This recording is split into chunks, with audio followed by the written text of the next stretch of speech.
Решающим фактором для успешной реализации всех судебных реформ является наличие профессионального судейского корпуса. Для этого в 2019 году в Казахстане создана новая модель Института оценки профессиональной деятельности судей. В соответствии с международными стандартами оценку судей проводят сами судьи. При Верховном суде создана комиссия по качеству правосудия, которая за 6 лет оценена деятельность свыше 2400 судей страны. В 2025 году Институт оценки судей пересмотрен. Внедрены новые подходы в проведении оценки, оптимизировано количество показателей оценки с учетом лучших международных практик. Оценка сфокусирована на изучении качества отправления правосудия. В рамках оценки изучается качество составления судебных актов и ведения процессов, причины отмен и изменений судебных актов, судебная нагрузка и другое.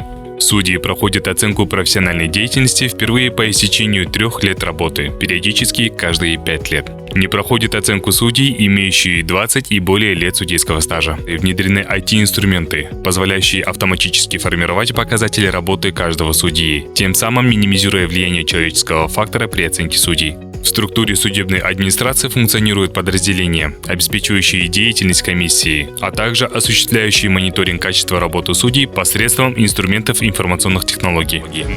Наша задача способствовать улучшению качественного состава судейского корпуса, ведь это важнейший фактор доверия граждан к работе судов. Как старшие коллеги, мы стараемся оказывать практическую помощь судьям. Совместно с партнерами из ОБСЕ изучаем международный опыт для дальнейшего совершенствования Института оценки судей. В целом, Институт оценки ориентирован на профессиональное развитие и карьерное продвижение судей. В 2023 году впервые ОБСЕ проведен анонимный социологический опрос среди всех судей. Результаты социологического исследования свидетельствуют о положительном отношении судей Казахстана к Институту оценки. Отдельные зарубежные страны проявляют интерес к инновационной модели оценки судей Казахстана. Методика оценки получила высокую международную оценку и подтвердила свою эффективность.